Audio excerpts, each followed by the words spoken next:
يا وارث عيسى روح الله السلام عليك يا وارث محمد الحبيب وعليك يا صار الله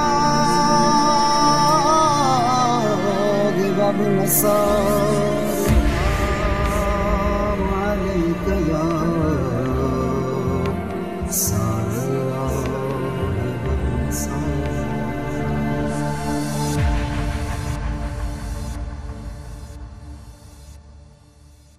بسم اللہ الرحمن الرحیم. اللہم صلی اللہ محمد و علی محمد. میرا نام شکیل اختر ہے اور میرا تعلق پاکستان سے ہے. بنیادی طور پر میں میکینیکل انجینئر ہوں، لیکن یہ اس در کا کرم ہے کہ مولا کے ذکر بطور ذاکر اور بطور شاعر میں فخر اور مباحات محسوس کرتا ہوں اس در پر اس حیثیت میں آنے سے. یہ جو فضا جس میں ہم بیٹھے ہیں، یہ وہ فضا ہے کہ جس کی ہوائیں انسان کے روح کو معطر کر دیتی. جسمانی طور پہ کربلا آنے کا تعلق جو ہے وہ کم و بیش 20-25 سال سے ہے، لیکن روحانی طور پر ایسا لگتا ہے جیسے ہماری خمیر میں، ہماری مٹی میں یہ کربلا کی مٹی شامل ہے کہ ہم کہیں بھی ہوں ہم اسی فضا میں یہیں رہتے ہیں. مدینہ و نجف و کربلا میں رہتے ہیں، ہم ایک طرح کی آب و ہوا میں رہتے ہیں. دیکھیے، اگر میں عقیدے کی بات کروں تو وہ کشش ہے جو ان روضہ مبارک جو کربلا میں ہے، یہ سرزمین، اس میں آنے کے لیے اذن کی ضرورت ہوتی ہے. اپنی کوشش سے نہیں آتے. ایک تو بلاوا ہوتا ہے جس کی وجہ سے ہم یہاں حاضر ہوتے ہیں، دوسرا ایک محبت کی کشش ہے. کائنات کی وہ واحد سرزمین ہے، وہ خطہ ہے جہاں ہر انسان کھنچا ہوا چلا آتا ہے، اور اس کا تعلق کسی مذہب، کسی علاقے، کسی قبیلے، کسی نسل سے نہیں ہے، بلکہ حسین کی محبت ہے. جس دل میں سینے میں دل دھڑکتا ہے اور دل میں محبت ہے، وہ کھنچا ہوا چلا آتا ہے اس کربلا کی سرزمین پر. ایک تو روح و بدن کی شادابی، روح کی تازگی. دوسرا وہ گریہ جو ہم فاصلے پہ رہ کے کرتے ہیں، کبھی علم کی صورت میں، کبھی تعزیے کی صورت میں، کبھی نشانات بنا کر. جب ہم اصل مقام پہ پہنچتے ہیں تو ہماری کیفیت ایسی ہوتی ہے کہ جس کو بیان سے باہر ہے. یوں سمجھیے کہ ہم متصل ہو جاتے ہیں اس سرزمین سے جو قوم گریہ کن کی شناخت اور ان کی سرشت کا حصہ. دیکھیے، ہدف تو ایک تو یہ کہ ان چیزوں کو اپنی آنکھوں سے دیکھ لیں کہ جن کے بارے میں ہم بچپن سے سنتے ہیں، مجلسوں میں پڑھتے ہیں، مجلسوں میں سناتے ہیں. ایک خیولہ ہمارے ذہن میں ہوتا ہے کہ خدا جانے مابین حرمین کیا ہوگا، روضے کی کیا ہیبت ہے، امام حسین کا روضہ کیا ہے، قتل گاہ کیا ہے، خیمہ گاہ کیا ہے، تلہ زینبیہ کا کیا ہے، مقام علی اکبر کیا ہے، مقام علی اصغر کیا ہے، کہاں تیر لگے. یہ سب ہم مصائب میں سنتے ہیں، لیکن جب خود اپنی نظروں سے آگے دیکھتے ہیں تو ممکن ہے کہ آنکھوں میں گریے کے آنسو زیادہ نہ ہوں، لیکن ایک دفعہ یہ ضرور ہوتا ہے کہ اپنی آنکھوں سے ہم دیکھ آئیں. ہم وہاں تک علم الیقین کی فضا میں ہوتے ہیں، لیکن جب کربلا پہنچتے ہیں تو ہم حق الیقین کی سطح پہ آ جاتے ہیں کہ جو کچھ سنا ہے اور جو کچھ جنت کے بارے میں سن رکھا ہے وہ ہم اپنی آنکھوں سے دیکھ کر جاتے ہیں. بہت سارے واقعات ہیں. یہ تو معجزہ گاہ ہے. ایک زمانہ تھا ہمارے پاس آنے کا جب یہاں کی حکومت شدید شیعہ دشمن حکومت تھی، تو اس وقت آنے کا سوال نہیں پیدا ہوتا تھا، لیکن اچانک ایک قافلہ بنا جو بائی روڈ ہم پاکستان سے بائی ایئر شام آئے. شام سے ہم نے 18 گھنٹے کا سفر کیا. یہ سن 2000 کی بات ہے. وہ 18 گھنٹے کا سفر، بارڈر پہ 18 گھنٹے کی اذیت. کتابوں میں یہ پڑھا تھا کہ قبر حسین کی زیارت کے لیے بچے قربان کر کے، ہاتھوں کو کٹوا کے، اپنی قربانی دے کر زیارت کو لوگ آتے تھے. 18 گھنٹے ہمیں بارڈر پر رکھا گیا. ہمارے خون انجیکشن سے لے کے زمین پہ پھینکے گئے. ہمارے بچے بھوکے پیاسے رہے. لیکن یہ محسوس ضرور ہوا کہ جب قبر حسین پہ پہنچے ہیں تو ایسا لگتا تھا کہ جیسے یہ سب چیزیں بہت چھوٹی ہیں، اور قبر حسین کی زیارت وہ اعزاز ہے جو زندگی میں ایک دفعہ انسان کو مل جائے تو پھر انسان ہواؤں میں پرواز کرتا ہے، زمین پہ اس کے قدم نہیں پڑتے. ایک میں سرکاری ملازمت ایک ایسی تھی جس کی وجہ سے میں نہیں آ سکا. میں کم و بیش اگر 25 سال شام اور کربلا میرا تعلق ہے. ایک سال نہیں آیا تو اس سال جو محرم ہے جب وہ مجالس پڑھ رہا تھا تو جب میں مصائب پڑھتا تھا تو میں پاکستان میں نہیں ہوتا تھا. میں جسمانی طور پہ پاکستان پہ ہوتا تھا لیکن میں انہی جگہوں پہ میرے تصور میں یہ جگہیں ہوتی تھیں. شام غریبہ خاص طور پر ایک خاص ایسا سلسلہ ہے جو ایک بہت بڑا قافلہ آتا ہے. طلعہ زین الانبیاء اور خیام گاہ کے درمیان جب یہ مسمار ہوئے تھے ہوٹل سارے تو ایک ریت بچھی ہوئی تھی. ریت پر 1400 افراد بیٹھے تھے اور میں نے شام غریبہ کی مجلس پڑھی تھی.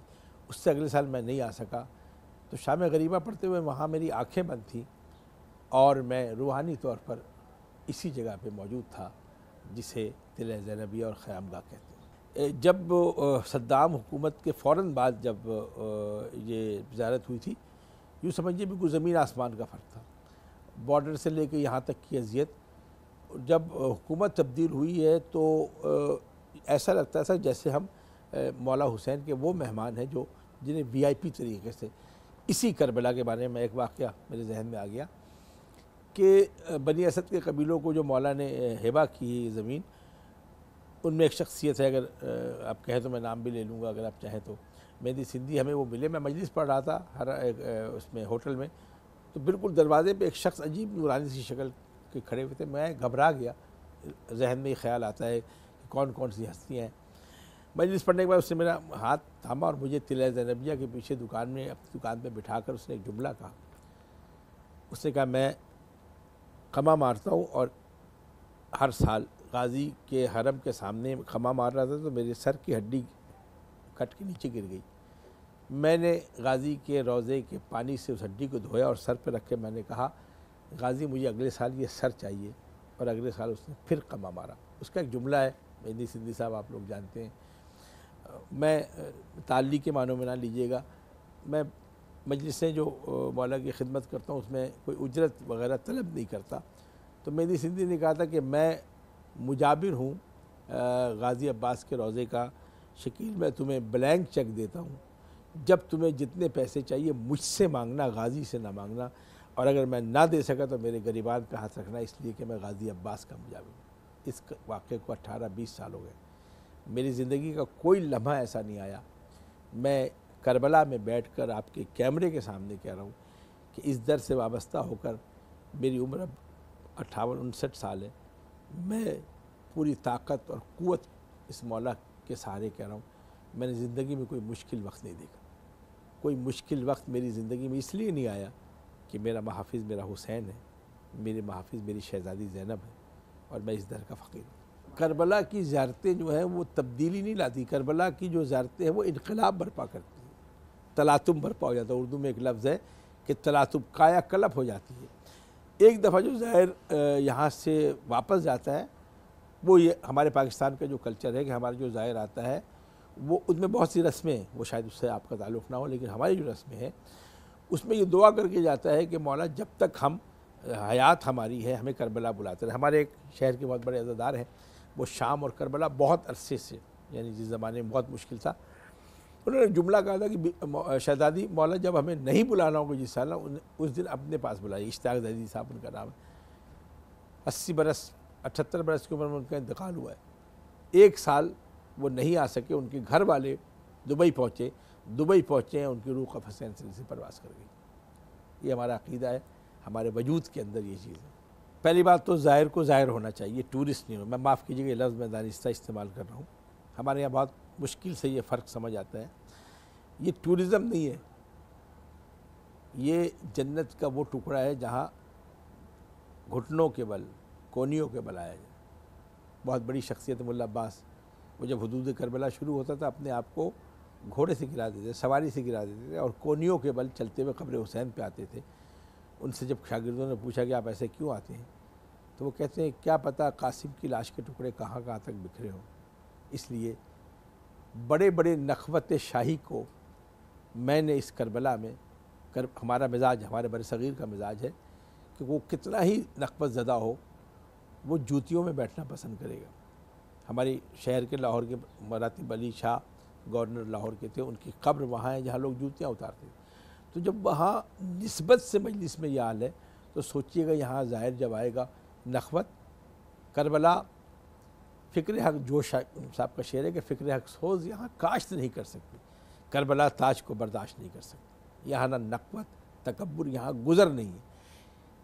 ایک جملہ میں اپنے سننے والوں کو بتا دوں کہ اوروں میں اور ہمارے یہاں فرق یہ ہے کہ اور آپ جتنے بلند ہوتے جائیں گی اتنے نمایاں ہوں گے، یہ وہ در ہے کہ جتنے جھکتے جائیں گے اتنے سر بلند ہوتے جائیں گے، اتنے نمایاں ہوتے جائیں گے۔ انسان کو اپنی انا، اپنی میں مار کر اس سرزمین پہ آنا چاہیے، اور جب تک یہ نہیں میں مرے گی آپ ٹورسٹ کہلائیں گے، عزادار نہیں کہلائیں گے۔ اس سوال بہت سے ذہنوں میں خیال آتے ہیں کہ آپ ہر سال کربلا آتے ہیں، دیکھیں مطمئن اگر اس معنوں میں ہے کہ دل بھر جائے وہ تو سوال ہی نہیں پیدا ہوتا۔ یہ زندگی کیا 70 زندگیاں بھی ملے تو کربلا کی زیارت سے ہم دل ہمارا نہیں بھرے گا، ہم مطمئن نہیں ہوں گے۔ ہر سال ساری زیارتیں کرتے ہیں، بڑے دن گزارتے ہیں، گریا کرتے ہیں، لیکن پھر خواہش ہوتی ہے جہاں سال محرم شروع ہوتا ہے ایک طلب پیدا ہو جاتی ہے۔ میں بار بار گزارش کر رہا ہوں کہ ہماری خاک میں کربلا کی مٹی کہیں نہ کہیں شامل ہے جو کشش رکھتی ہے اور ہمیں تڑپاتی ہے یہاں بلانے کے لیے۔ ہمارے یہاں کچھ رسمیں ہیں جو عزاداری سے تعلق رکھتی ہیں، لیکن ایک سال میں آیا یہاں تو شاید غالباً ایران میں کچھ پابندی تھی، تو میں نے ایک نئی رسم، میں نے یہاں رسموں کا جائزہ لیا جو عراق کی رسمیں ہیں۔ ایک خیام گاہ کے سامنے خیموں کا جلانا اور ڈیمو دینا اور اس خیموں کی راکھ کو اپنی آنکھوں سے لگانا۔ کربلا کی سرزمین پر بسنے والی قوم سے میں نے پوچھا کہ آپ تو خاک شفا پہ رہتے ہیں تو یہ خیموں کی راکھ اسے کیوں لے جاتے ہیں؟ تو انہوں نے جواب دیا کہ اے زائر، یہ راکھ جو ہے یہ ہمارے سارے سال کی شفا کا باعث بنتی ہے۔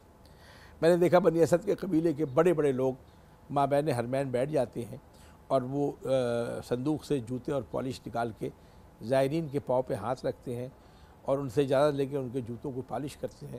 میں ان کے ساتھ بیٹھ گیا تو ان میں 2 لڑکے آکسفورڈ یونیورسٹی میں اس زمانے میں، یہ 2012-14 کی بات ہے، وہاں سے ماسٹرز کر رہے تھے، تو میں ان کے ساتھ، میں نے کہا میں بیٹھ جاؤں، انہوں نے کہا بیٹھ جائیں۔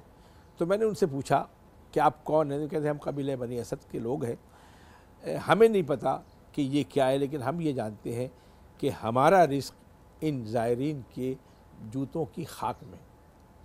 تیسری رسم میں نے یہ دیکھا کہ اپنے آپ کو باندھ کر غازی عباس کے حرم سے امام حسین کے حرم تک گھسیٹتے ہوئے لاتے ہیں، یعنی جس طرح ابھی تو یہ پختہ ہے، اس زمانے میں سڑک ہوتی تھی، دونوں گال کو رگڑتے تھے، اس میں سے گوشت اتر جاتا تھا۔ تو میں نے ایک ٹرانسلیٹر کو ساتھ لے کر ان سے پوچھا فارسی میں کہ آپ یہ کیا کرتے ہیں؟ جملہ ایسا قیامت کا تھا کہ آج تک میرے ذہن پر نقش ہو گیا ہے۔ انہوں نے کہا کہ ہم اس رسم کو بجا لاتے ہیں جب شام غریبہ خیموں کو آگ لگی ہے اور جس طرح خیمے سے بچوں کو کھینچا گیا ہے، ہم اس رسم کو یہاں جاری کرتے ہیں۔ مہندی برصغیر کی رسم ہے، میں نے اس رسم کو یہاں مناتے ہوئے دیکھا۔ میں نے خیام گاہ میں ایک خوبصورت نوجوان کو جناب قاسم کی شبیہ بنا کر ان کی مہندی خیمے میں جاتے ہوئے دیکھی۔ میں نے یہاں جو ڈیمو دیکھا وہ ہمارے برصغیر کا کلچر نہیں ہے۔ یہاں جو 12 محرم کو فوج یزید فوج کی سالار، ایک دلچسپ بات شاید سننے والوں کے لیے ہو، جب پہلی دفعہ آئے تو ایک سرخ لباس میں ایک کردار جو آپ کا یہاں ہے، وہ شمر ذل جوشن اس کے سینے پہ لکھا ہوا تھا، اور وہ غازی عباس کے روضے پہ سلام کرنے آیا، تو اس لیے سلام کرتے ہیں کہ کل ان کی پرفارمنس ہے، مولا قبول کرنے۔ میرے ڈی آئی خان کی کچھ شیعہ میرے ساتھ تھے۔ اب دیکھیے جذباتی کیفیت ہے، یہ مجھے موقع ملا بیان کرنے کا۔ وہ میرے قریب آئے، انہوں نے کہا کہ شکیل صاحب اگر آپ اجازت دیں تو اس کو یہیں نہ گرا لیں، یعنی ان کے ذہن میں ہے کہ یہ شمر ذل جوشن ہے اور یہ ہمارا دشمن، یہ ہمارے خون، ہمارے برصغیر کی تاثیر ہے کہ یہ دشمنان اہل بیت۔ تو پھر میں ان کو سمجھایا کہ یہ مولا سے اجازت لینے آیا ہے، یہ ڈیمو دے گا، جب پرسوں یہ پروگرام ہوں گے تو یہ شمر کا کردار ادا کرے۔ ذرا سوچئے گا، ان فنکاروں کے بارے میں فخر محسوس کرتا ہوں کہ اپنے آپ کو شمر ہرملہ کے روپ میں ڈھال کر پرفارم کرنا کتنے حوصلے کا کام ہے۔ یہ ہمارے برصغیر میں نہیں ہے، یہ آپ کے اس عراق میں۔ میری اب حسرت ہے، میں ہمیشہ محرم میں آیا ہوں یا اب آف دی سیزن۔ اس سال اللہ ہمارے شہزاد زیدی صاحب کو عمر طویل عطا فرمائے، کرنل حسن صاحب ہیں، اس سال ارادہ ہے، دعا کیجیے گا جہاں جہاں میری آواز جا رہی ہے، کہ میں چہرم امام حسین میں اس مشی میں شامل ہو جاؤں جو باپیادہ نجف سے چلتی ہے۔ دنیا میں اس خطۂ زمین پہ کوئی ایسی جگہ نہیں ہے، دنیا اسلام کا بول بالا کرتی ہے کہ اسلام میں اخوت، بھائی چارہ، قربانی، ایثار ہے، مجھے دنیا میں کہیں نظر نہیں آتا، مجھے حج میں نظر نہیں آتا، مجھے نجف سے کربلا کی مسافرت میں نظر آتا ہے کہ عاجزی کسے کہتے ہیں، مہمان نوازی کسے کہتے ہیں، اپنے آپ کو قربان کر دینا کس کو کہتے ہیں۔ ہم نے یہ بھی سنا ہے، میں انشاءاللہ دعا کریں اگلے سال دیکھیں کہ دونوں اطراف میں جو لوگ ہیں ان میں جو بچیوں کے جہیز ہیں وہ اس وقت تک شادی میں استعمال نہیں ہوتے جب تک زائرین کی خدمت کے لیے استعمال نہ ہو جائے۔ ہم نے فیس بک پہ جو مناظر دیکھے ہیں، قدموں کو ہاتھ لگاتے ہیں اور ہاتھ جوڑ کر کہتے ہیں کہ ہمارے گھر موقع میں آپ کھانا کھا کے جائیں۔ پوری دنیا میں دو مسائل ہیں، ایک پیٹ کا مسئلہ ہے، ایک انا کا مسئلہ ہے۔ یہ وہ در ہے کہ جہاں مانگتے ہوئے شرم نہیں محسوس نہیں ہوتی، کھلانے والا فخر محسوس کرتا ہے۔ جہاں ہاتھ پھیلاتے ہوئے شرم نہیں محسوس ہوتی، آپ کو دینے والا فخر محسوس کرتا ہے کہ میں آپ کو زائر کو کھلا کر، زائر کی خدمت کر کر وہ فخر محسوس کرتا ہے۔ یہ کائنات میں کہیں نہیں ہے سوائے اس سرزمین جسے کربلا کہتے ہیں۔ میں بہت مختصر اس کا جواب دینا چاہتا ہوں، میرے شہر کا بہت بڑا مسئلہ ہے۔ کچھ چیزیں مولا سلب کر لیتے ہیں، اس وقت سے ڈرے۔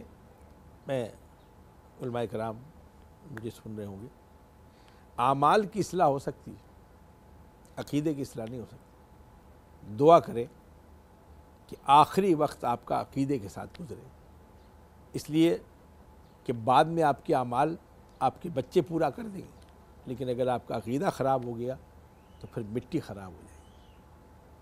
تمہارے دل میں جو حب ابو تراب نہیں، بہت خراب ہے مٹی فقط خراب نہیں۔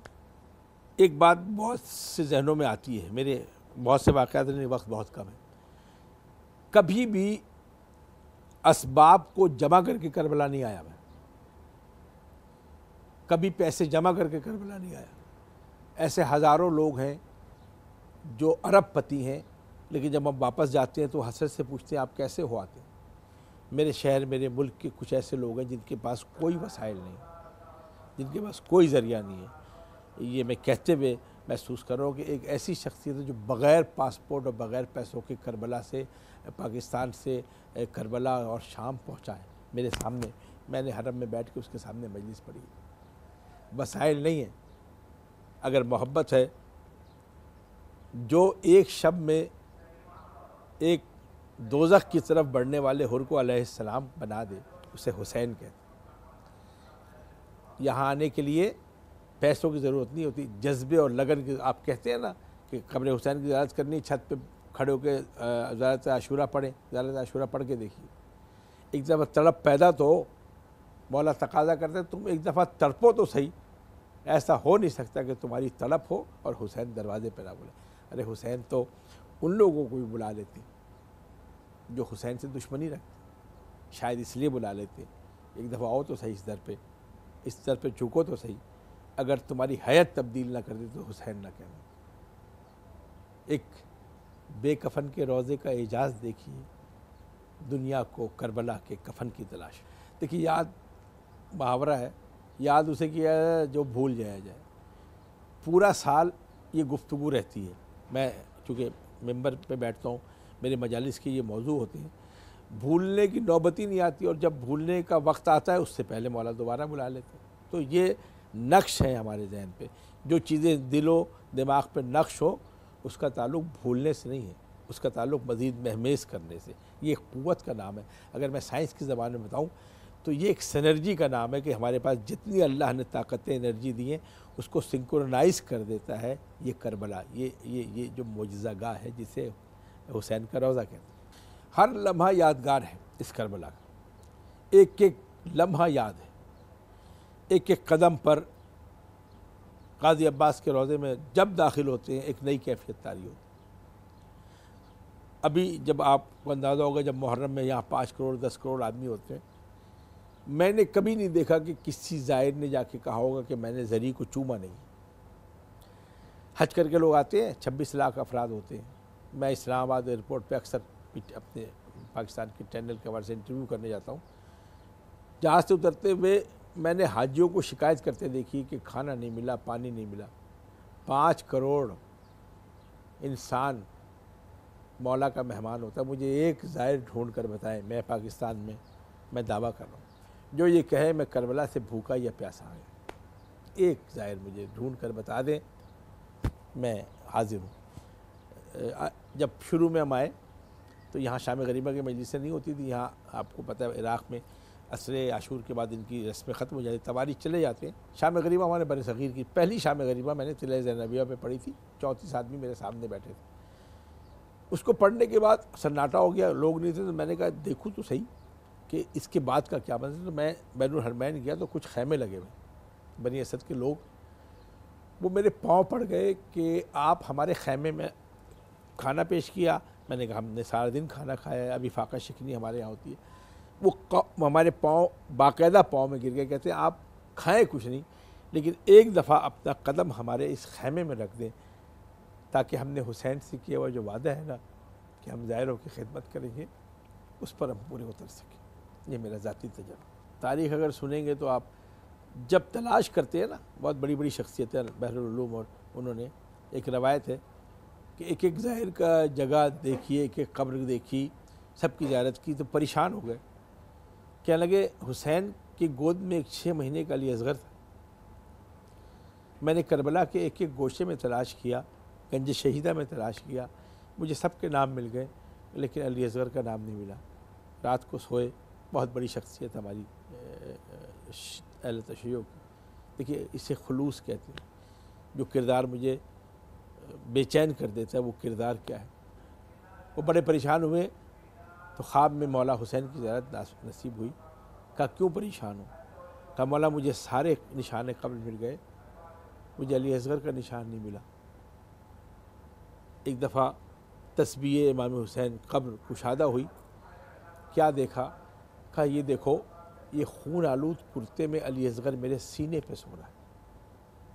آج تک یہی کا پڑھا جاتا ہے اور لکھا جاتا ہے کہ پایتی علی اصغر ہیں، علی اکبر ہیں، اور علی اصغر مولا حسین کے سینے پہ ہیں۔ یہ وہ کردار ہے جب لرس کے رہ جاتا ہے آدمی۔ مولا حضرت علی اصغر کا کردار ہی وہ ہے جس نے پوری انسانیت کو پلٹ کے رکھ دیا۔ آپ پڑھ کے دیکھ لیں ذرا تاریخ کربلا، 6 ماہ کے صغیر نے کیا کام کر دیا۔ جتنا لہو دیا ہے محمد کے دین کو، اصغر نے اتنا دودھ بھی ماں کا نہیں پیا۔ دیکھیے مقصد کربلا ہے، مقصد امام حسین ہے۔ مقصد امام حسین صرف ایک ہے، مقصد امام حسین اور مقصد جناب زینب۔ ایک مقصد یہاں آ کے ختم ہوتا ہے، یہاں سے دوسرا مقصد شروع ہوتا ہے۔ مقصد امام حسین کربلا میں قربانی دینے کا مقصد یہ ہے کہ رسول کے بعد منافقت کے جو چہرے شریعت پر گرد کی صورت میں جم گئے تھے، اسے حسین نے بے نقاب کیا ہے کربلا میں، اور حسین کی بہن نے ملوکیت کے مرکز جو دمشق میں جو مرکز بنا تھا اسے جا کر گھر جا کر مارا ہے۔ کربلا کا مقصد کربلا کو آباد کرنا تھا، شریعت اور دین پر پڑے ہوئے منافقت کے پردوں کو صاف کرنا تھا، اور حسین کی بہن زینب کا کام یہ تھا کہ ملوکیت کو گھر جا کے مارنا تھا۔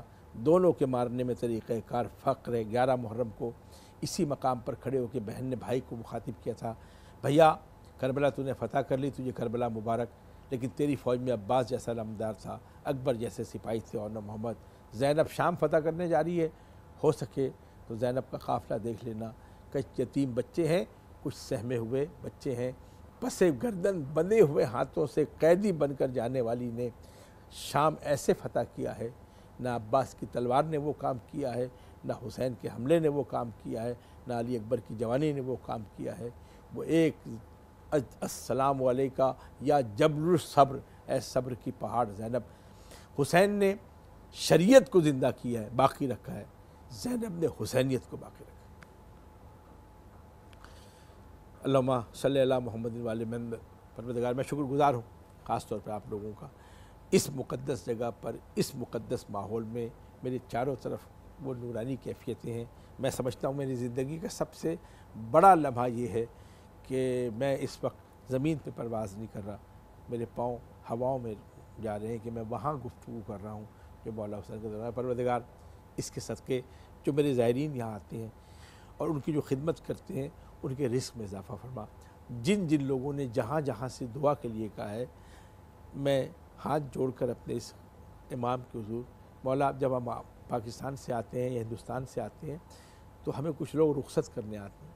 ہمارے آنکھوں میں خوشی کے آنسو آتے ہیں, ان کی آنکھوں میں حسرت کے آنسو ہوتے ہیں. دعا کیجئے کہ ان آنسوؤں میں جس میں حسرت ہے اور مایوسی ہے وہ بھی اس دروازے تک آ جائیں, اور جو دعا کے لیے کہتے ہیں ان کی کسی کی جھولی خالی نہ رہے. ہم یہاں سے جھولی بھر کے لے جا رہے ہیں, اللہ کرے ان کی جھولی وہیں بھر جائے, اس لیے کہ یہ وہ گھرانہ ہے جو مانگنے سے پہلے عطا کرنے والا گھرانہ ہے, جو دلوں کا حال جانتا ہے, جس کے لیے لفظ کی ضرورت ہے. اللہم تقبل منا انک انت السمیع العلیم.